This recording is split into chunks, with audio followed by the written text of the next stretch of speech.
পৃথিবীতে সবাই আল্লাহর প্রিয় বান্দা নয়, ইমানদার যারা, আবার ইমান এনে নেক আমল করে যারা আল্লাহর প্রিয় বান্দা হলো তারা।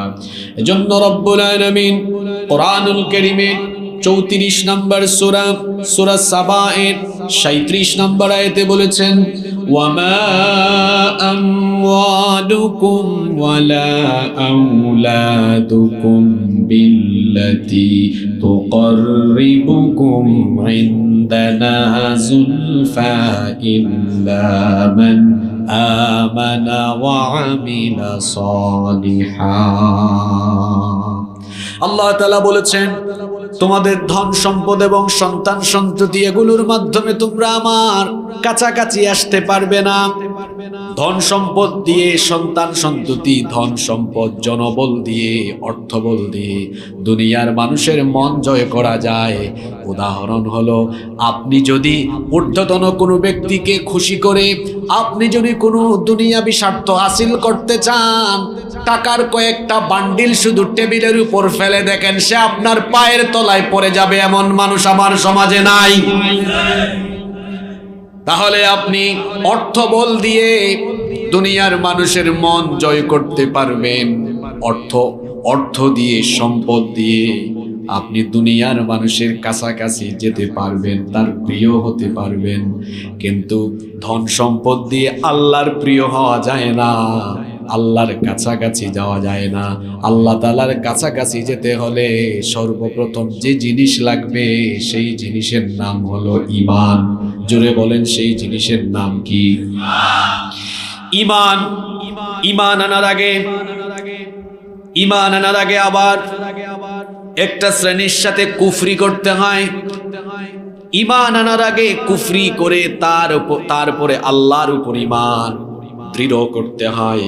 আর যার সঙ্গে কুফরি করতে হয় তারা হলো তাগুত। এজন্য আল্লাহ কোরআনে কারিমে বলেছেন, ফামান ইয়াকফুর বিত-তাগুতি ওয়া ইউমিন বিল্লাহি ফাকাদ ইসতামসাকা বিল উরওয়াতিল ওয়াসকা লা ইনফিসামা লাহা ওয়াল্লাহু সামিউন আলীম। আল্লাহ তাআলা বলছেন, যে ব্যক্তি তাগুতের সাথে কুফরি করে এরপরে যে ব্যক্তি আল্লাহর উপর ঈমান আনে, সে এমন এক মজবুত রশিকে আঁকড়ে ধরলো যে মজবুত ঈমানের ওই রশি তাকে একেবারে জান্নাত পর্যন্ত পৌঁছে দিবে। সুবহানাল্লাহ। আল্লাহর উপর ঈমান আনার আগে এক শ্রেণীর সাথে কুফরি করতে হয়, মানে তার সাথে সম্পর্ক ছিন্ন করতে হয়। আল্লাহর উপর ঈমান আনার আগে এক শ্রেণীর সাথে সম্পর্ক কাট আপ করতে হয়, ওই শ্রেণীর নাম তাগুত। জোরে বলেন, ওই শ্রেণীর নাম কি? এখন তাগুত আরবি শব্দ, এর অর্থ কি? এখন আমি যদি অর্থ বলে দেই বলবেন, হুজুর মনে হয় নিজের মতো অর্থ করে দিয়েছে। তাগুত এই শব্দটি এসেছে মূলত তগা থেকে। আপনি যখন সূরা নাবা পড়বেন সেখানেও, আপনি যখন সূরা নাজিআত পড়বেন সেখানে পাবেন, ফাআম্মা মান তাগা ওয়া আথারাল হায়াতাদ দুনিয়া ফাইন্নাল জাহিমা হিয়াল মাওয়া। অতএব যে ব্যক্তি আল্লাহর সঙ্গে সীমা লঙ্ঘন করেছে, তাগুত শব্দটি তগা থেকে এসেছে। তাগুত মানে হচ্ছে যে নিজে সীমা লঙ্ঘনকারী, যে আল্লাহর আইন নিজে মানে না, এতটুকুতেই তার কাজ শেষ হয় না। যারা আল্লাহর আইন মানতে চায় এদেরকেও আল্লাহর আইন মানতে গিয়ে বাধা বিপত্তি সৃষ্টি করে, তার নাম হলো তাগুত। তার নাম কি? এখন আমি সুন্দর উদাহরণ দিলে আপনি বুঝবেন। সে ওয়াজ শুনে না, তো ঠিক আছে, ওয়াজ সে শুনে না, ভালো কথা, কিন্তু মানুষকে ওয়াজ শুনতে দিবে না। সে যদি এসে ওয়াজে বাধা দেয় তখন তার নাম হয়ে যায় তাগুত, কারণ সে নিজে শুনে না আবার মানুষকে শুনতেও দেয়। এই জাতের তাগুত আমার সমাজে একজনও না। নিজে আল্লাহর আইন মানে না, পর্দার আইন সে মানে না, তার বউকে পর্দা করায় না, তার বিবিকে পর্দা করায় না, তার মেয়েকে পর্দা করায় না। সে বলে এটা তার নিজের স্বাধীনতা, এটা তার নিজের ইচ্ছা, এজন্য করায় না। মানলাম ভালো কথা, কিন্তু নিজে পর্দা করে না, বউকে পর্দা করায় না, পরিবারকে পর্দা করায় না। কিন্তু যারা পর্দা করতে চায় তাদেরকে পর্দা করতে যে বাধা দিবে, সে তখন আর মানুষের কাতারে থাকে না, সে হয়ে যায় তাগুত। এইরকম তাগুত এখন আমার সমাজে নাই। এইরকম তাগুত বাংলাদেশের বিভিন্ন পাবলিক বিশ্ববিদ্যালয়েও আছে না নাই? যারা বিশ্ববিদ্যালয়ের মেয়েদেরকে পর্দা করতে দেয়, সমাজের যে কোনো সেক্টরে তাগুত ঢুকে যেতে পারে। তাগুত হচ্ছে সে যে নিজে আল্লাহর আইন মানে না, মানুষকেও আল্লাহর আইন মানতে দেয় না। এই ধরনের ব্যক্তিদের সাথে সম্পর্ক কাটাপ করে এরপরে আল্লাহর উপরে ঈমান আনতে হবে। আল্লাহর উপর ঈমান আনা এত সহজ নয়। ঈমান হলো 3টা জিনিসের নাম। কথা বুঝে থাকলে সবাই বলেন, কয়টা জিনিসের নাম ঈমান? একটা যার মধ্যে ঘাটতি থাকবে, তার মধ্যে ঈমান নাই, ও নতুন করে কালিমা পড়ে আবার মুসলমান হওয়া লাগবে। 3 জিনিসের নাম হলো ঈমান। 1 নাম্বার হলো আল ইকরার বিল লিসান, জিহ্বা দিয়ে, মুখ দিয়ে ঈমানের ঘোষণা দেওয়া, আমি ঈমানদার, ঈমান এনেছি, এই ঈমানের ঘোষণা জবান দিয়ে দেওয়া। 2 নাম্বার হলো তাসদিক বিল জিনান, আমি যে ঈমানের ঘোষণা দিলাম সেটা অন্তর দিয়ে দৃঢ়ভাবে লালন করা, বিশ্বাস করা। 3 নাম্বার হলো আমালুন বিল আরকান, আমি যে ঈমানের ঘোষণা দিয়েছি তার বাস্তবায়ন আমার কাজের মাধ্যমে ঘটানো। এই 3টা জিনিসের নাম ঈমান। এখন আমি মুখ দিয়ে বললাম ঈমান এনেছি, আজান হলে আমি নামাজে যাই না, ঈমানের দাবি হলো 5 ওয়াক্ত নামাজে যাওয়া। এখন আমি ঈমান আনার পরে আমি নামাজে গেলাম না, তার মানে আমার ঈমানের ভেতরে ভেজাল আছে না নাই? আমি ঈমানের ঘোষণা দিলাম, কিন্তু সুদের লোভ লালসা আমি ছাড়তে পারি না, সুদ খাওয়া ছাড়তে পারি না, তার মানে আমার ঈমানের ভেতরে ভেজাল আছে না নাই? আমি মুখ দিয়ে ঈমানের ঘোষণা দিলাম, দুর্নীতির টাকার গন্ধ আমার নাকে আসলে আমার মাথা পাগল হয়ে যায়, তার মানে আমার ঈমানের মধ্যে সমস্যা আছে না নাই? আমি মুখ দিয়ে ঈমানের ঘোষণা দিলাম, কিন্তু আমি পর্দা মেনটেন করি না, বেপরদায় থাকি। এইভাবে করে ঈমানের ঘোষণা দিয়ে 24টা ঘন্টা আল্লাহ আর রাসূলের নাফরমানি করে যে ঈমানের ঘোষণা বা যে ঈমানের দাবি আমরা করি, এর নাম ঈমান নয়, এর নাম হলো টাটকা মুনাফিকি। আল্লাহর প্রিয় হওয়া এত সহজ নয়। তাহলে 1 নাম্বার পয়েন্ট আমরা জানলাম, আল্লাহর প্রিয় এবং আল্লাহর নৈকট্যশীল বান্দা হলো তারা ঈমান এনে আমলে সালেহ করে যারা। আল্লাহ আমাদের সবাইকে এই গুণে গুণান্বিত করে দাও, বলেন আমিন।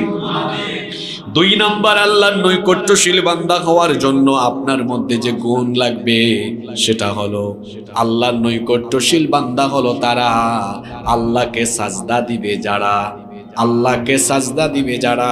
আল্লাহর প্রিয় বান্দা হলো, আপনি যেন আল্লাহকে সাজদা দিয়ে আল্লাহর প্রিয় বান্দা হয়ে যেতে পারেন, এই জন্য প্রত্যেক দিন আপনার জন্য 5 ওয়াক্ত নামাজের বিধান যিনি দিয়েছেন তিনি কে? রব্বুল আলামিনের জন্য বলেছেন ওয়াসজুদ ওয়াকতারিব, বান্দারে সাজদা দাও, আর সাজদা দেওয়ার মাধ্যমে তুমি আমার নিকটবর্তী হয়ে যাও। সাজদা দিলেই আপনি আল্লাহর নিকটবর্তী হয়ে যাবেন। সাজদা দিলেই আল্লাহর নৈকট্যশীল বান্দায় আপনি পরিণত হয়ে যেতে পারবেন। সাজদা দেন তো আপনারা? মাহফিলে তো মানুষের জায়গা হয় না, ফজরের নামাজে মসজিদ হাজারি করে, আফসোস করে। আহা, সবার মনোযোগ আছে তো? কথা হবে কম কিন্তু বরকত আছে এর ভিতরে বেশি। সবাই একটু জবাব দেন তো, ইবলিসের নাম সবাই শুনছেন কিনা? ইবলিসের নাম শুনছেন তো সবাই? ইবলিস তার জীবনে প্রথম আল্লাহর যে নির্দেশ অমান্য করেছিল, সেটা কিসের নির্দেশ ছিল?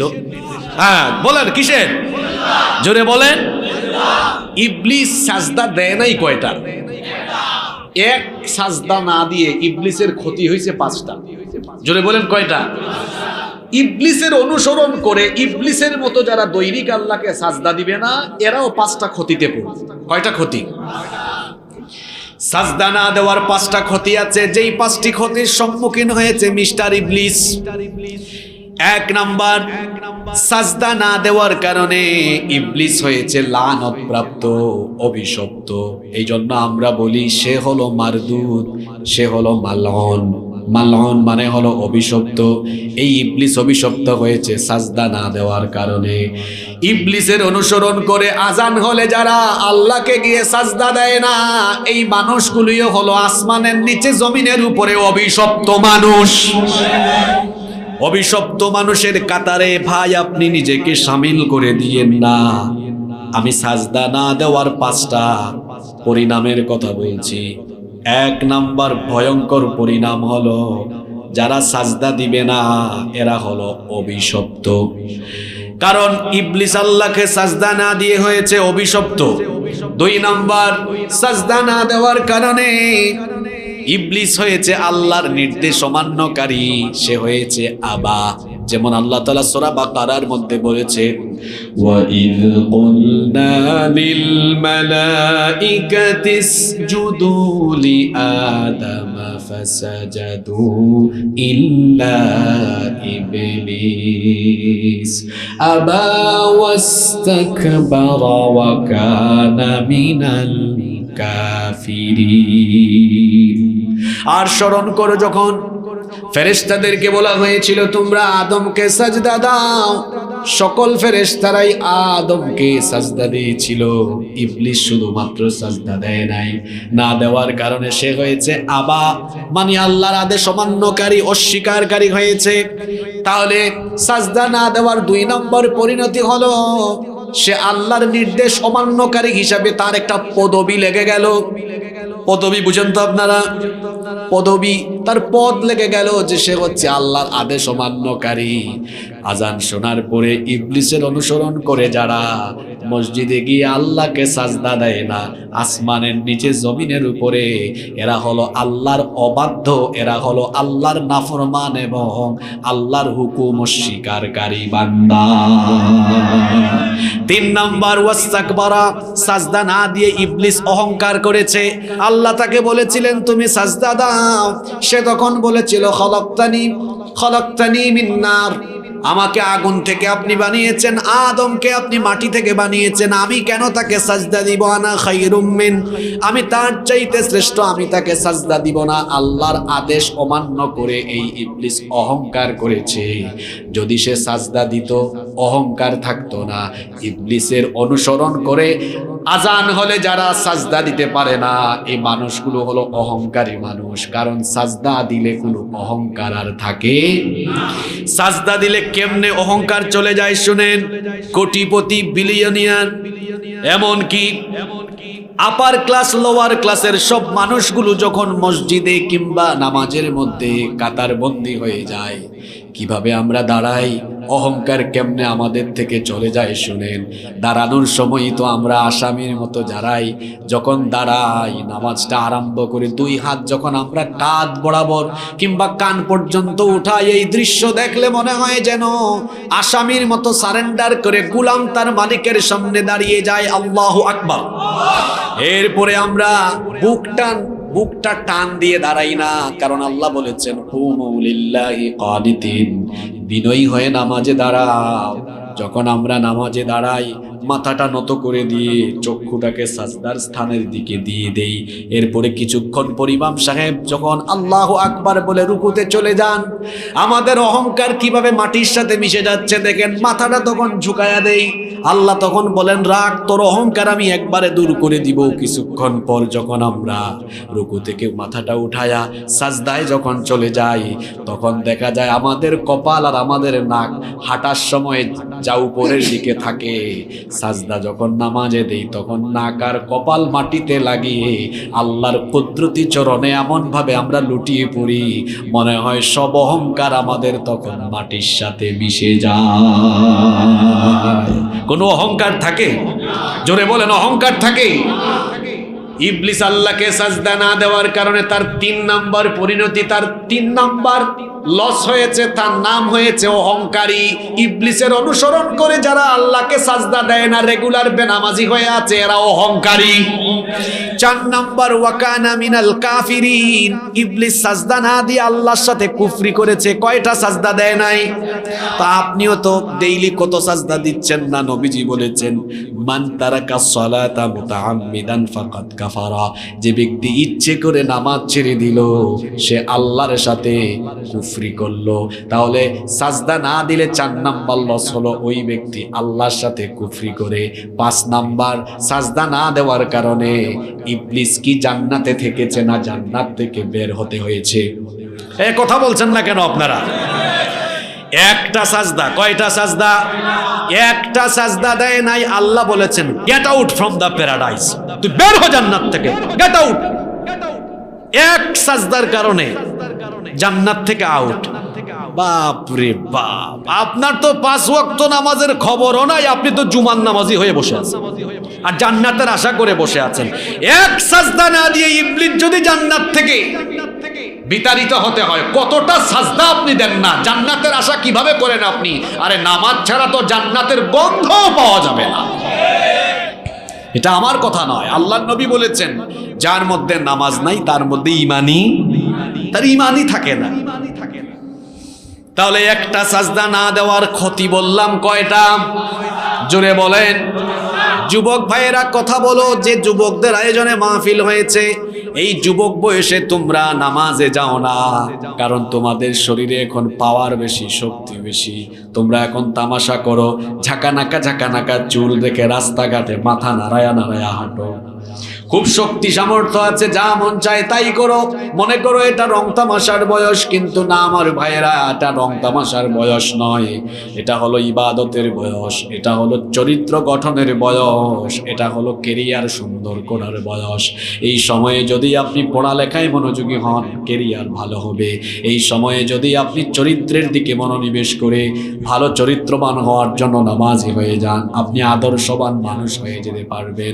আল্লাহর নবী বলেছেন 7 শ্রেণীর মানুষকে কিয়ামতের ময়দানে আল্লাহ তাআলা আরশের ছায়ার নিচে জায়গা দিবেন। এর মধ্যে 1 শ্রেণীর মানুষ হলো তারা ওয়াশাবুন নাশাআ ফি ইবাদাতিল্লাহ, ওই যুবকেরা যারা তাদের যৌবনকাল আল্লাহর ইবাদতে কাটিয়ে দিয়েছে, সেই যুবকদেরকে আরশে আজিমের ছায়ার নিচে কিয়ামতের দিন যিনি জায়গা দিবেন তিনি কে? এজন্য যুবক ভাইদেরকে বলছি, এই বয়সে যেন সাজদা মিস হয়ে না যায়।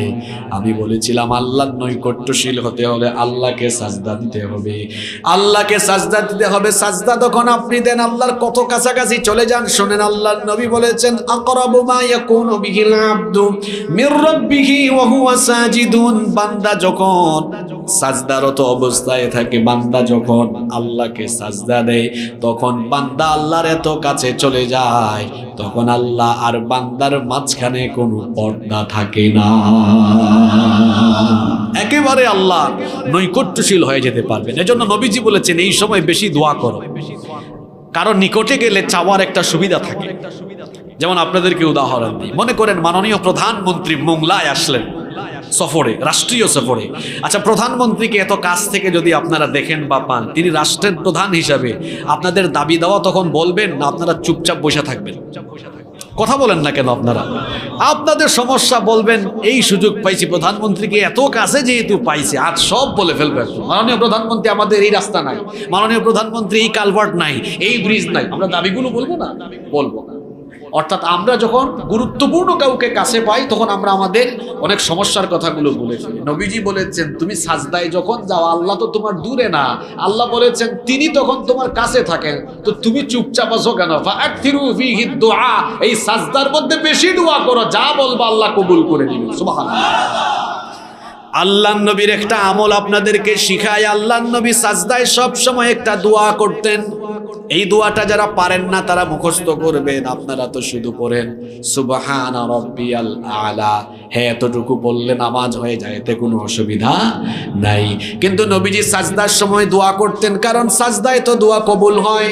তিনি সাজদায় গেলে দোয়া করতেন আল্লাহুম্মা গফিরলি যামবি কুল্লাহু দিক্কাহু ওয়া জিল্লাহু ওয়া আউওয়ালাহু ওয়া আখিরাহু ওয়া আলানিয়াতাহু ওয়া সিররাহু। কি সুন্দর দোয়া! আমি আবারও বলছি, আল্লাহুম্মা গফিরলি কুল্লাহু, আল্লাহুম্মা গফিরলি যামবি কুল্লাহু দিক্কাহু ওয়া জিল্লাহু ওয়া আউওয়ালাহু ওয়া আখিরাহু ওয়া আলানিয়াতাহু ওয়া সিররাহু। এর অর্থ হলো, হে আল্লাহ, তুমি আমার ছোট গুনাহ, বড় গুনাহ, প্রকাশ্য গুনাহ এবং গোপন গুনাহ, প্রথম শেষ যত গুনাহ করেছি সব তুমি মাফ করে দাও। এই দোয়াটা আমরা মুখস্থ করব। আল্লাহ তৌফিক দান করেন, বলেন আমিন। আল্লাহর নৈকট্যশীল হতে হলে আল্লাহকে কি দিতে হবে? সাজদা। সাজদা দেওয়ার জায়গা কোথায়? জোরে বলতে হবে, সাজদা দেওয়ার জায়গা কোথায়? নামাজ। ফজরের নামাজে পাওয়া যাবে তো আপনাদেরকে? পাওয়া যাবে তো সবাইকে? ফজরের নামাজ কাজা করে ঘুমান কেমনে আপনারা? কেমন করে ঘুমাও তুমি, কেমন করে ঘুমাও তুমি ফজর করে কাজা, এমন তো হতে পারে জোহরে জানাজা। হতে পারে কি পারে না? গত 7-8 দিনে হিট স্ট্রোক করে বহু মানুষ দুনিয়া থেকে চলে গিয়েছে। এই যে এশার নামাজ গেল, কয়জন পড়েন নাই আমি জানি না। এখন যদি বাড়ি যাওয়ার আগে হিট স্ট্রোক করে মারা যান, কিয়ামতের দিন হিসাব আরম্ভ হবে কি দিয়ে? জোরে বলেন।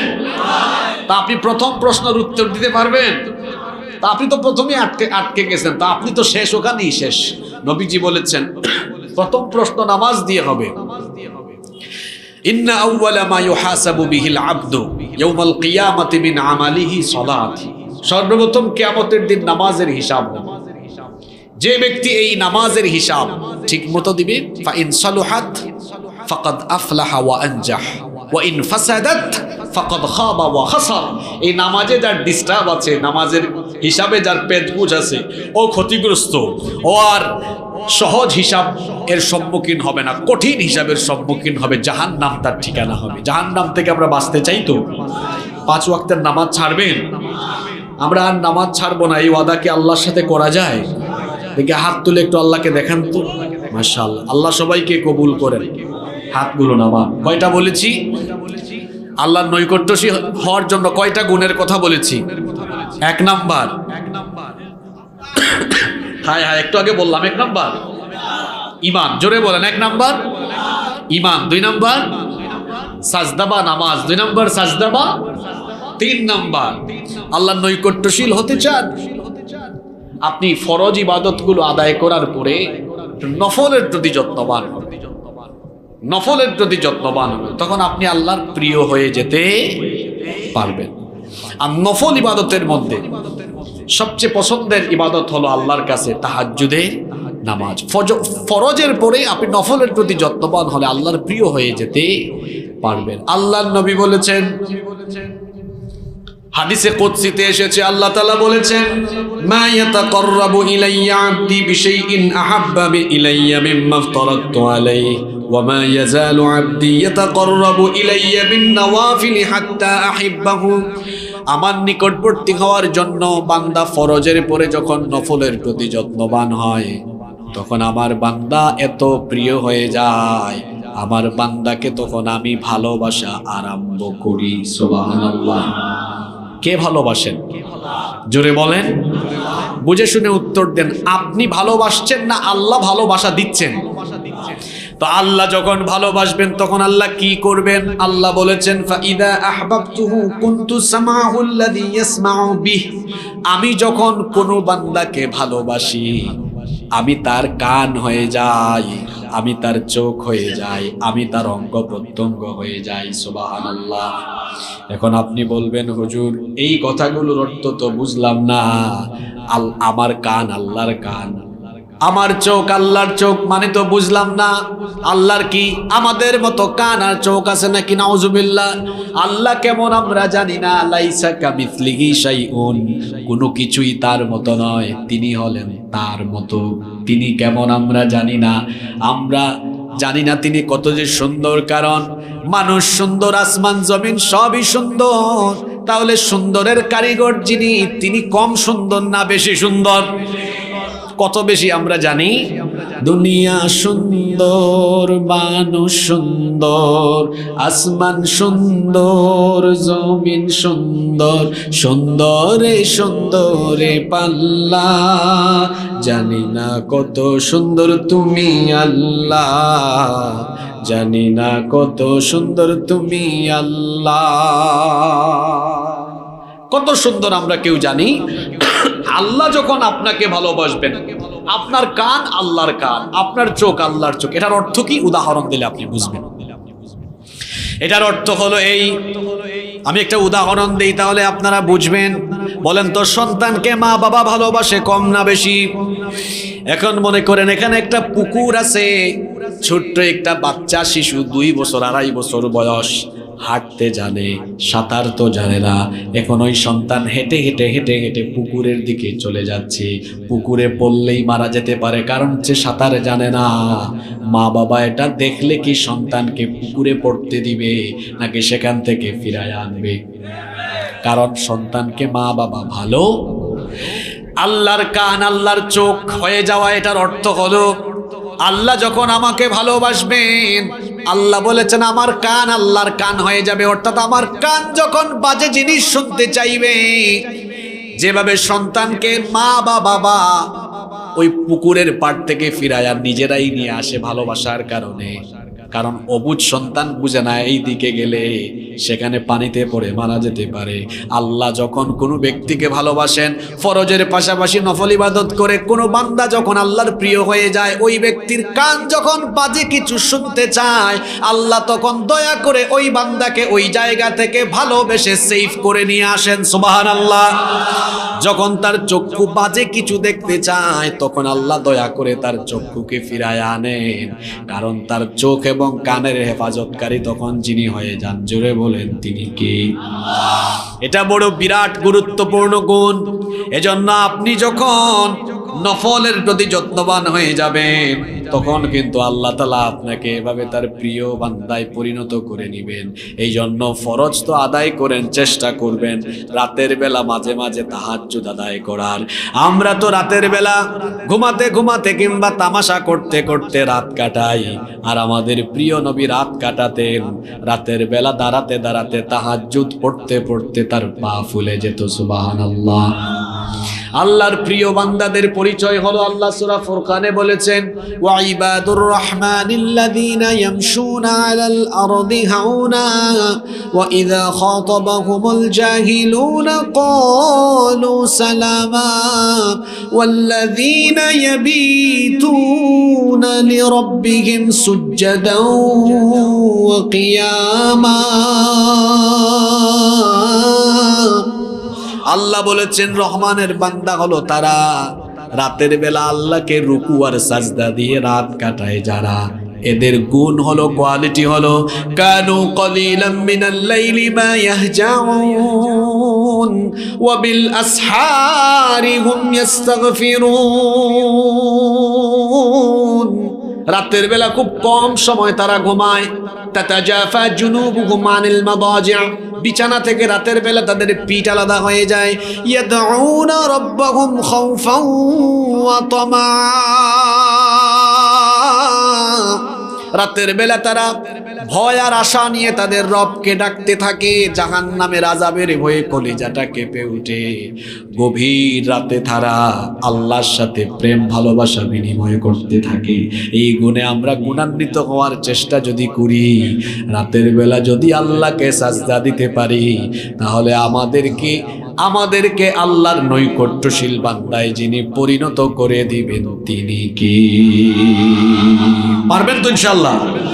4 নাম্বার, আল্লাহর প্রিয় হতে হলে জিকিরকারী বান্দা হতে হবে। আল্লাহ বলেছেন, ফাযকুরুনি আযকুরুকুম ওয়াশকুরুলি ওয়ালা তাকফুরুন। তুমি আমাকে স্মরণ করো, আমিও তোমাকে স্মরণ করব। শোনেন, আপনি আল্লাহকে স্মরণ করলে আল্লাহ আপনাকে স্মরণ করার কানুনটা কেমন হয়। আল্লাহর নবী বলেছেন, হাদিসে কুদসিতে এটা এসেছে, আল্লাহ তাআলা বলেছেন, ইন যাকারানি ফি নাফসিহি যাকারতুহু ফি নাফসি, বান্দা যখন আমাকে স্মরণ করে আমিও তাকে স্মরণ করি। ওয়া ইন যাকারানি ফি মালাইন যাকারতুহু ফি মালাইন হুম খায়রুম মিনহুম, বান্দা যখন আমাকে কোনো ভরা মজলিসে সুন্দর কোনো সমাবেশে স্মরণ করে আমি তার চাইতে উত্তম কোনো সমাবেশে আমার বান্দাকে স্মরণ করি। এই যে আমরা এখানে বসে কার গুণগান গাইছি, কার কথা বলছি? আল্লাহ এখন ফেরেশতাদেরকে ডেকে এরকম সমাবেশ করে আল্লাহ আমাদের প্রশংসা করছেন, সুবহানাল্লাহ। আমরা আল্লাহকে স্মরণ করলে আল্লাহ আমাদেরকে স্মরণ করেন, তবে আমাদের চাইতে আল্লাহ আমাদেরকে স্মরণ করার সময় আরো উত্তম ভাবে করেন। হাদিসে এসেছে বান্দা যেভাবে করে আল্লাহ তার চেয়ে উত্তম ভাবে করেন।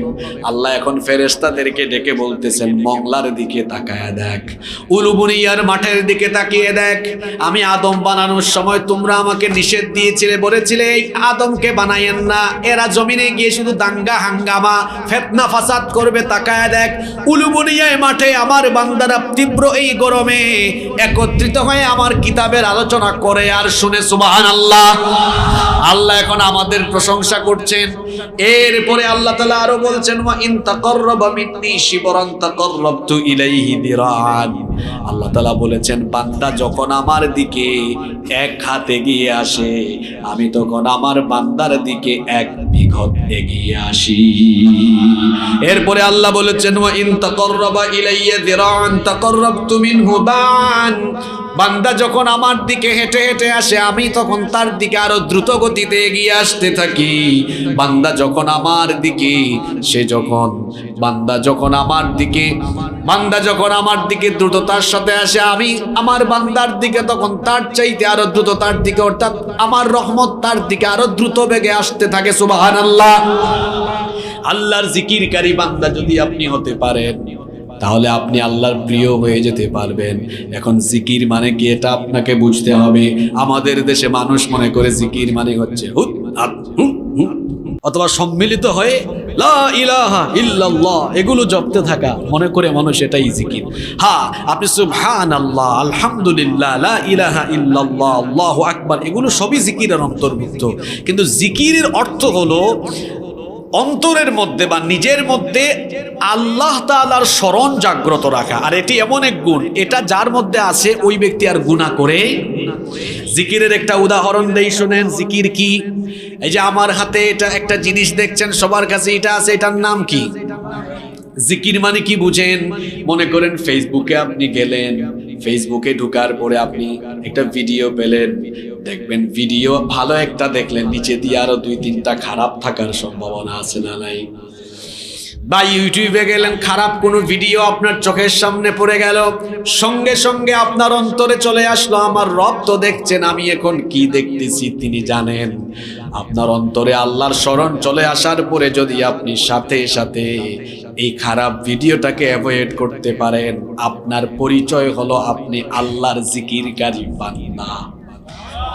কারণ আপনি আল্লাহর জিকিরের কারণে এই গুনাহ থেকে আপনার চক্ষুকে হেফাজত করেছেন, সুবহানাল্লাহ। এজন্য এটা বিরাট বড় গুণ। জিকির মানে শুধু বসে বসে লা ইলাহা ইল্লাল্লাহ জপা, এটার নাম শুধু জিকির নয়। জিকির মানে হচ্ছে সদা সর্বদা 24 ঘন্টা আল্লাহর স্মরণ নিজের মধ্যে জাগ্রত রেখে আল্লাহর নাফরমানি থেকে নিজেকে সেফ রাখা। এই গুনায় গুণান্বিত হয়ে যাবে যারা, আল্লাহর প্রিয় বান্দা হয়ে যাবে তারা। আল্লাহ এই গুণে আমাকে আমাদের সবাইকে গুণান্বিত করে দাও, বলেন আমিন। 5 নাম্বার, আল্লাহর নৈকট্যশীল বান্দা হলো তারা সব সময় আল্লাহর কাছে চায় যারা, দোয়া করে যারা। আপনি যখন আল্লাহ তাআলাকে ডাক দিবেন তখন আপনি আল্লাহকে আপনার নিকটে পাবেন। এজন্য আল্লাহ তাআলা বলছেন, ওয়া ইযা সাআলাকা ইবাদি আন্নি ফাইন্নী করিব উজিবু দাওয়াতাদ দাঈ ইযা দাআন ফালইস্তাজিবু লি ওয়াল يؤمنوا بي لعلهم يرشدون ও নবী, তারা আপনাকে জিজ্ঞেস করছে আমার ব্যাপারে, আপনি তাদেরকে বলুন আমি তাদের নিকটে আছি, যখন তারা আমার কাছে চাইবে, আমাকে ডাকবে, আমি তাদের ডাকে জবাব দিব। যারা বেশি বেশি দোয়া করে আল্লাহ তাদেরকে ভালোবাসেন। মানুষের কাছে চাইলে মানুষ মাঝে মাঝে বিরক্ত হয়। আপনি একবার যাবেন, দিয়ে দিতে পারে, দ্বিতীয়বার যাবেন বা পরের দিন যাবেন, দেখবেন মন খারাপ করবেন, আপনার দিকে তাকাবেও না।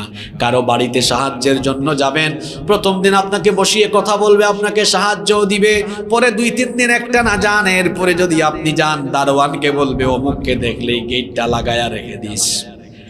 এটা হলো মানুষের মন মগজ, এটা হলো মানুষের মন মানসিকতা।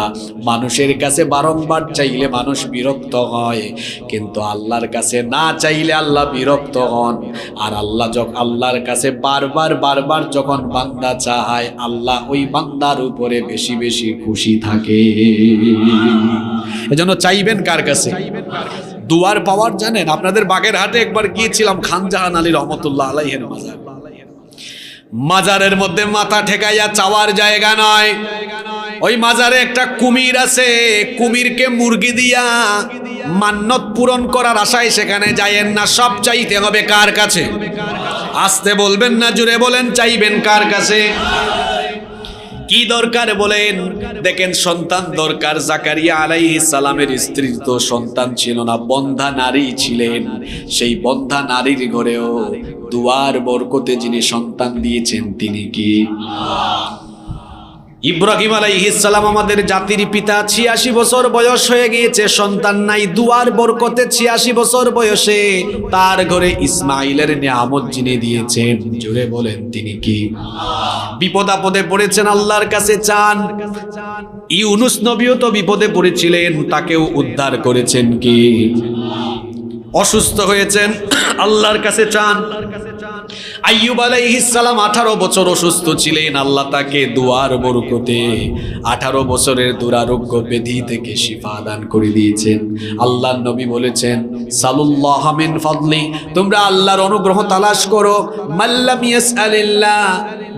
ইয়াসআলিল্লাহ ইয়াগদাব আলাইহি, যে ব্যক্তি আল্লাহর কাছে চায় না আল্লাহ তার উপর নারাজ হন, আর যে ব্যক্তি আল্লাহর কাছে যত বেশি চায় আল্লাহ তার উপরে তত সন্তুষ্ট হয়ে যান।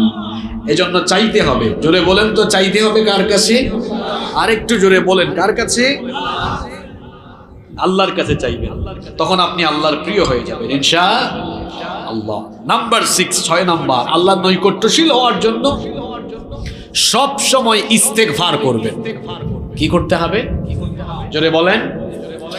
আমার আপনার নবীর একটা সুন্নত আজকে শিখাই, একটা আমল শিখাই আপনাদেরকে। আল্লাহর নবীর সুন্নতের কত দাম! সারা দুনিয়ার সব কিছুকে এক পাল্লায় যদি রাখা হয়, আরেক পাল্লায় যদি আল্লাহর নবীর আরেকটা সুন্নত রাখা হয়, বলেন তো নবীর একটা সুন্নতের সমানও সারা দুনিয়ার সব কিছু হবে নাকি? আল্লাহর নবীর একটা আমল আপনাদেরকে শিখাই। আল্লাহর নবী প্রত্যেক দিন তওবা করতেন কয়বার? ইস্তেগফার করতেন কয়বার? বলেন কয়বার? এক হাদিসে এসেছে আকথার মিন 70 মাররা, 70 বারের বেশি। মুসলিম শরীফের হাদিসে এসেছে মিআতা মাররা, 100 বার। তাহলে আমরা 70 100 দুইটার মধ্যে 100 যদি ধরি, তাহলে আল্লাহর নবী প্রত্যেক দিন ইস্তেগফার করতেন কয়বার? জোরে বলেন কয়বার? এবার বলেন তো নবীজির জীবনে কি কোনো গুনাহ আছে নাকি? আরো জোরে বলেন, আছে নাকি? তো নবীজির জীবনে গুনাহ নাই, আমাদের জীবনে গুনাহ আছে না নাই? আমাদের গুনাহ কম না বেশি? তো নবীজির জীবনে গুনাহ নাই, তিনি প্রতিদিন ইস্তেগফার করেন কয়বার? আর আমাদের জীবনে গুনাহ বেশি, আমরা করি কয়বার? খাইছেন নি ধরা? নবীজির কোনো গুনাহ নাই, ইস্তেগফার কয়বার? আর আমাদের গুনাহ আছে, করি কয়বার? আহা, তাহলে বুঝা গেল এই আমলের ঘাটতি আমার মধ্যে, আমাদের মধ্যে আছে। তাহলে এই আমলটা আজকে থেকে শুরু করার দরকার আছে না নাই? প্রত্যেক দিন আপনারা ইস্তেগফার করবেন কয়বার? এখন বলবেন হুজুর 100 বার আমরা করব কিভাবে, মনেও তো থাকে না। আপনি সকালবেলা কয়েকবার করে ফেলেন, দুপুরে কয়েকবার, বিকালে কয়েকবার, সন্ধ্যায় কয়েকবার, রাতে কয়েকবার, হোক না 100 বারের বেশি। ইস্তেগফারের কিন্তু ফজিলত আছে, কারণ আল্লাহ তাআলা কোরআনে কারীমে বলেছেন ওয়ামা কানাল্লাহু মুআযযিবাহুম ওয়া হুম ইস্তাগফিরুন। সূরা আনফালের 33 নম্বর আয়াতে আল্লাহ বলেছেন ইস্তেগফাররত বান্দাদের উপরে আল্লাহ কখনো কোনো আযাব দেন না। কাদের উপরে আযাব দেন না? জোরে বলেন, কাদের উপরে? ইস্তেগফাররত। আমার একটা কিচ্ছা মনে পড়লো, ঘটনা মনে পড়লো, সেটা কি বলবো? বলবো। এক বুজুর্গ ব্যক্তি গাড়িতে উঠেছেন, প্যাসেঞ্জার সিটে বসে আছেন। কিছুক্ষণ পর পর তিনি বলেন আস্তাগফিরুল্লাহ, আস্তাগফিরুল্লাহ, আস্তাগফিরুল্লাহ। তা আরেকজন যাত্রী পাশে বসা দীর্ঘ সময় ধরে এটা খেয়াল করছে। হঠাৎ করে সে বলছে, আচ্ছা আপনি যে কিছুক্ষণ পরে পরে আস্তাগফিরুল্লাহ পড়েন কেন? গাড়িতে ওঠার সময় তো আমরা সবাই দোয়া করে ফেলেছি, আপনিও হয়তো করছেন। গাড়িতে ওঠার দোয়া আছে না? যে কোনো বাহনে উঠলে বিসমিল্লাহি মাজরিহা ওয়া মুরসাহা ইন্না রাব্বি লাগাফুরুর রাহিম সুবহানাল্লাযী সাখখারা লানা হাযা ওয়া মা কুন্না লাহু মুকরিনিন ওয়া ইন্না ইলা রাব্বিনা লামুনকালিবুন। তো দোয়া তো পড়েই ফেলছেন, এখন খালি ইস্তেগফার করেন কেন? ওই বুজুর্গ ব্যক্তি তখন তার প্রশ্নের উত্তর না দিয়ে এই আয়াত বললেন ওয়া মা কানাল্লাহু মুআযযিবাহুম ওয়া হুম ইস্তাগফিরুন। তখন ওই ব্যক্তি বললেন, কোরআনের আয়াত দিয়ে উত্তর দিয়েছেন কেন? তখন বুজুর্গ ব্যক্তি বললেন, দেখো আল্লাহ তো বলেছেন ইস্তেগফাররতকে আল্লাহ কোনো আযাব, গজব বা বিপদে ফেলবেন না, আল্লাহ তার হেফাজত করবেন। আমি যে গাড়িতে আছি এখানে তো রিস্কের মধ্যে আছে, শুধু গাড়ি না। তিনি বললেন গোটা দুনিয়াটাই তো রিস্ক, গাড়িতে হোক বাড়িতে হোক। এই যে আমরা এখন বাড়িতে যাব, এটা কি রিস্ক মুক্ত? এখানে অত ভূমিকম্প হয়ে রাতের বেলা আমরা সবাই মারা যেতে পারি কি পারি না? গাড়িতে রিস্ক, বাড়িতে রিস্ক। আসলে দুনিয়াতে সেফ জোন বলতে কিছুই নাই। দুনিয়ার কোনো জায়গা আমাদের জন্য সেফ না, যে কোনো জায়গায় বিপদ আসতে পারে। ওই বুজুর্গ ব্যক্তি বললেন, গাড়িতে আছি, এখানে যে কোনো মুহূর্তে অ্যাক্সিডেন্ট করেও আমি সমস্যায় পড়ে যেতে পারি। যেহেতু আল্লাহ বলেছেন ইস্তেগফাররত ব্যক্তিকে আল্লাহ কোনো আযাব, গজব বা বালা মুসিবতে ফেলবেন না, আমি শুধু গাড়িতে নই বাবা, আমার এই অভ্যাস হলো আমি যেখানেই থাকি, যতক্ষণ জাগ্রত থাকি ততক্ষণ আমি কিছুক্ষণ পর পর ইস্তেগফারের আমল করি। সুবহানাল্লাহ। এই আমলটা আসুন আমরা নিজেদের মধ্যে করি। আমরাও যখনই সুযোগ পাবো আস্তাগফিরুল্লাহ, যখনই সুযোগ পাবো আস্তাগফিরুল্লাহ পড়বেন তো ইনশাআল্লাহ। আর এটা করলে আরেকটা বেনিফিট হলো আপনি আল্লাহর প্রিয় বান্দা, নৈকট্যশীল বান্দা হয়ে যেতে পারবেন। সুবহানাল্লাহ। এই যে এখন বৃষ্টি নাই, এটার জন্য ইস্তিগফার দরকার। নূহ আলাইহিস সালাম তার উম্মতকে কি বলেছিলেন? ফাকুলতু ইস্তাগফিরু রাব্বাকুম, তোমরা তোমাদের রবের কাছে ইস্তিগফার করো। ইউরসিলিস সামাআ আলাইকুম মিদরারা, সূরা নূহ পড়বেন।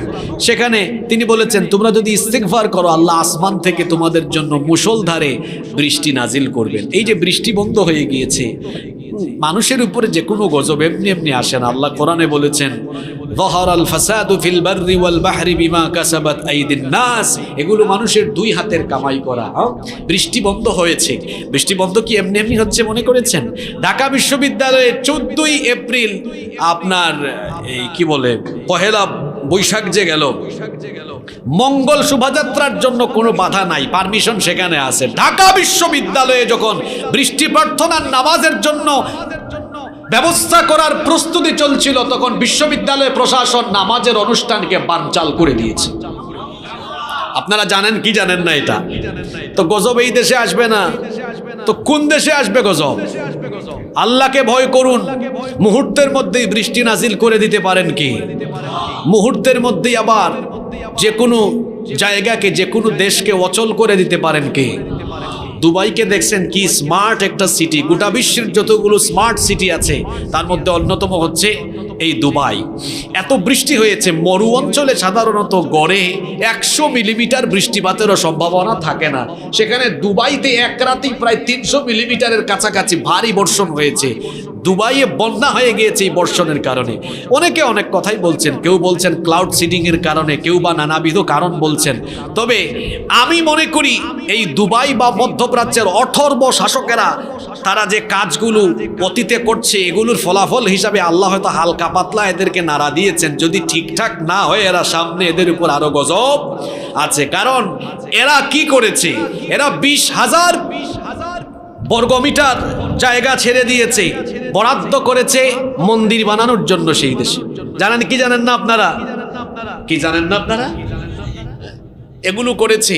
মধ্যপ্রাচ্যের দেশগুলোতে অনইসলামিক অনেক কর্মকাণ্ড শুরু হয়েছে, এগুলোর ফলাফল তারা ভোগ করবে। এগুলো যখন আরম্ভ হয়েছে তখন মনে হলো যে না, আল্লাহ রসুলের ভবিষ্যৎবাণীর সাথে আল্লাহ রসুলের যে ভবিষ্যৎবাণী আছে এগুলো ঘটার জন্যই তো হয়তো তারা এগুলো করছে। কিয়ামতের আগে পৃথিবীর 3 প্রান্তে 3টি বড় বড় ভূমিধস হবে। কয়টা ভূমিধস? আল্লাহ রসুলের হাদিস, 10টি কিয়ামতের বড় বড় আলামত হলো 10টি ঘটনা ঘটার আগ পর্যন্ত কিয়ামত হবে। এর মধ্যে 3টা বড় ঘটনা হলো পৃথিবীর 3 দিকে 3টা ভূমিধস হবে। আল্লাহ নবী বলেছেন সালাসাতু খুসুফুন, 3টি বড় বড় ভূমিধস হবে। এর মধ্যে 3টি ভূমিধস কোন কোন দিকে হবে নবীজি বলেছেন, খাসফুন বিল মাশরিক, একটা পৃথিবীর পূর্ব দিকে হবে, ও খাসফুন বিল মাগরিব, আরেকটা পৃথিবীর পশ্চিম দিকে হবে। পৃথিবীর পূর্বে কোন কোন দেশ আছে? এই যে আপনার ইন্দোনেশিয়া, এই জাপান, তারপরে এই যে সিঙ্গাপুর, মালয়েশিয়া, আমাদের এই বাংলাদেশ সহ এই অঞ্চলের যতগুলো দেশ আছে এগুলো কিন্তু এর ভেতরে আছে। পশ্চিম দিকের দেশগুলো যেমন আমেরিকা সহ আরো পশ্চিমা কিছু দেশ আছে। এরপরে 3 নম্বর হলো ওয়াসফুন বি জাজিরাতুল আরব, আরব উপত্যকায়, আরব উপদ্বীপগুলোতে কিছু অঞ্চল মাটির সাথে মিশে যাবে। যা তারা যে কর্মকাণ্ড শুরু করেছে, যে অঞ্চলগুলো এই কর্মকাণ্ড থেকে বের হবে না, এরা কিয়ামতের এই আলামতে যে গজবের কথা বলা হয়েছে এই গজব থেকে তারা রেহাই পাবে। আল্লাহ আমাদেরকে বুঝার তৌফিক দান করে দেন। যে কোনো গজব এমনি এমনি আসে না, এগুলো মানুষের 2 হাতের কামাই করা। গুনাহ বন্ধ করে আল্লাহর দিকে ফিরে আসতে হবে, আল্লাহর কাছে চাইতে হবে, তখনই আল্লাহর রহমত পাওয়া যাবে ইনশাআল্লাহ। নাম্বার 7, আল্লাহর নৈকট্যশীল হওয়ার জন্য ইহসানের নীতি অবলম্বন করতে হবে। ইহসান মানে হলো সুন্দরভাবে একাগ্রতা নিয়ে কোনো কাজ সম্পন্ন করা। একজন মুমিন, একজন মুসলমান যে কোনো কাজ সুন্দরভাবে করবে, কারণ আল্লাহ তাআলা ওই ব্যক্তির আমলকে কবুল করেন, পছন্দ করেন যে ব্যক্তি সুন্দরভাবে কোনো কাজ করে। তা আপনি সেটা নামাজ হোক, যে কোনো আমল হোক, এটা সুন্দরভাবে করবেন, তাহলে আল্লাহ তাআলা ওইটা কবুল করবেন, পাশাপাশি আল্লাহ আপনাকে তার প্রিয় বান্দায় পরিণত করবেন। নাম্বার 8 নাম্বার, আল্লাহর প্রিয় যদি হতে চান, মা বাবা সহ আত্মীয় স্বজন বা রক্ত সম্পর্কের যারা আছে এদের কাছাকাছি হওয়ার চেষ্টা করেন, এদের খেদমত করেন এবং এদেরকে খুশি করেন। আপনার উপর খুশি হবেন কি? মা বাবা হলো আপনার সবচেয়ে বড় নেয়ামত, আপনার জন্য সবচাইতে বড় নেয়ামত। আল্লাহর নবী বলেছেন, হুমা জান্নাতুকা আও হুমা নারুকা, পিতা মাতা হয় তোমার জান্নাত, না হয় তোমার জন্য জাহান্নাম। অর্থাৎ মা বাবাকে যে ব্যক্তি খুশি করবে ওই ব্যক্তির উপরে যিনি খুশি হয়ে যাবেন তিনি কি? মা বাবাকে যে ব্যক্তি নারাজ করে দিবেন আল্লাহ ওই ব্যক্তির উপরেও নারাজ হয়ে যাবেন। সুতরাং আমার ভাইয়েরা, যাদের বাবা মা আছে, মা বাবার খেদমত করেন, মা বাবাকে সন্তুষ্ট করার চেষ্টা করেন, তাহলে আপনাকে যিনি নৈকট্যশীল বান্দা বানিয়ে নিবেন তিনি কি? 9 নাম্বার হলো উত্তম চরিত্রবান যারা, আল্লাহর প্রিয় বান্দা হলো তারা। আব্দুল্লাহ ইবনে মাসউদ রাদিয়াল্লাহু আনহু থেকে হাদিস বর্ণিত হয়েছে, আল্লাহর নবী বলেছেন, আলা উখবিরুকুম বিমা ইয়াহরুমু আলান নার, ওই ব্যক্তির খবর কি আমি তোমাদেরকে দিব না যার উপরে আল্লাহ জাহান্নামের আগুন হারাম করে দিয়েছেন?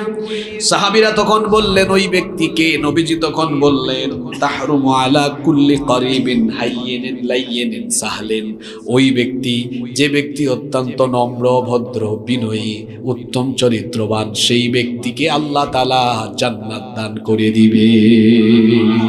সেই ব্যক্তিকে আল্লাহ তার প্রিয় বান্দা, তার কাছের বান্দা বানিয়ে দিবেন। এজন্য চরিত্রকে উত্তম চরিত্রে পরিণত করার জন্য চেষ্টা করতে হবে। 10 এবং সর্বশেষ হলো আল্লাহর প্রিয় এবং নৈকট্যশীল বান্দা তারা, আল্লাহকে ভয় করে যারা, তাকওয়ার নীতি অবলম্বন করে যারা। এজন্য আল্লাহ কোরআনে কারীমে বলেছেন, ইন্নাল্লাহা মা'আল্লাযীনা তাকাউ ওয়াল্লাযীনা হুম মুহসিনুন। নিশ্চয়ই আল্লাহ তাদের সাথে আছেন যারা আল্লাহকে ভয় করে। অন্য আয়াতে আল্লাহ বলেছেন ইন্নাল্লাহা ইউহিব্বুল মুত্তাকিন, নিশ্চয়ই আল্লাহ মুত্তাকিদেরকে ভালোবাসেন। অন্য আয়াতে আল্লাহ বলেছেন সূরা হুজুরাতের মধ্যে ইন্না আকরামাকুম ইনদাল্লাহি আতকাকুম, নিশ্চয়ই তোমাদের মধ্যে আল্লাহর কাছে সবচাইতে সম্মানিত হলো তারা, তোমাদের মধ্যে আল্লাহকে সবচাইতে বেশি ভয় করে যারা। আল্লাহকে ভয় করতে হবে। আল্লাহকে ভয় করে যারা আল্লাহর প্রিয় হলো তারা। আপনারা আল্লাহকে ভয় করেন তো? এটা শেষ প্রশ্ন, আটকে যাবেন কিন্তু, বুঝে শুনে উত্তর দিয়েন। আপনারা সবাই আল্লাহকে ভয় করেন তো? তাহলে আল্লাহকে ভয় করলে আপনারা নাজান দিলে নামাজে যাইতে পারেন না কেন? আপনারা আল্লাহকে ভয় করেন তাহলে গুনাহ ছাড়তে পারেন না কেন? যুবকদেরকে বলছি আল্লাহকে ভয় করেন তাহলে মেয়েদেরকে ডিস্টার্ব করা থেকে বিরত থাকতে পারেন না কেন? আল্লাহকে ভয় করেন জিনা থেকে দূরে থাকতে পারেন না কেন? আল্লাহকে ভয় করেন তাহলে আপনি অন্যায় এবং হারাম থেকে নিজেকে সেফ রাখতে পারেন না কেন? আল্লাহকে ভয় করি এই কথাটা বলার যথার্থতা থাকবে তখন যখন আমি আল্লাহর প্রত্যেকটি হুকুম মেনে নিজেকে পরিচালনা করতে পারবো, তখন বলতে পারবো হ্যাঁ আমি আল্লাহকে ভয় করে চলি, আমি আল্লাহর ভয়ে ভীত বান্দা। নইলে আমি মুখ দিয়ে শুধু বলবো কিন্তু বাস্তবের সাথে এর কোনো মিল থাকবে না। এই যে 10টি আমলের কথা বললাম, এই 10টি কাজ বা 10টি আমল করতে পারবে যারা আল্লাহর নৈকট্যশীল, আল্লাহর প্রিয় বান্দা হয়ে যেতে পারবে তারা। আসেন আমরা 30 সেকেন্ডে একটু রিভাইজ করি, একটু সামারিটা আমরা আবারও বুঝে নেওয়ার চেষ্টা করি। 1 নাম্বার, আল্লাহর নৈকট্যশীল কারা? ঈমানদার যারা। 2 নাম্বার, আল্লাহর নৈকট্যশীল হওয়ার জন্য আল্লাহকে কি দিতে হবে? 3 নাম্বার, ফরজের পাশাপাশি নফলের প্রতি যত্নবান হতে হবে। 4 নাম্বার, আল্লাহর জিকিরকারী বান্দায় পরিণত হতে হবে। 5 নাম্বার, আল্লাহর কাছে সব সময় দোয়া করতে হবে, চাইতে হবে। 6 নাম্বার হলো ইস্তেগফাররত বান্দা হতে হবে। প্রতিদিন কয়বার ইস্তেগফার করবেন? 7 নাম্বার হলো ইহসানের নীতি অবলম্বন করতে হবে। 8 নাম্বার হলো পিতামাতার খেদমত করতে হবে। আপনার পীর সাহেব, আপনার পীর কে? আপনার জন্য সবচেয়ে বড় পীর কে? পিতা এবং মাতা। পিতামাতার খেদমত করে। 9 নাম্বার হলো উত্তম চরিত্রবান হওয়ার সাধনা করতে হবে। 10 নম্বর হলো আল্লাহকে ভয় করে জীবনযাপন করতে হবে। এই 10টি কাজ করতে পারলে আল্লাহ তাআলা আমাদেরকে তার প্রিয় বান্দা হিসাবে কবুল করবেন, আল্লাহ আমাদেরকে তার নৈকট্যশীল বান্দা হিসাবে গ্রহণ করবেন। আর আল্লাহর নৈকট্যশীল হবে যারা, দুনিয়া আখিরাতে সফল হয়ে যেতে পারবে তারা। আল্লাহ আমাদেরকে এই 10টি গুণে গুণান্বিত হওয়ার তৌফিক দান করেন। আমরা সকলে বলি আমিন।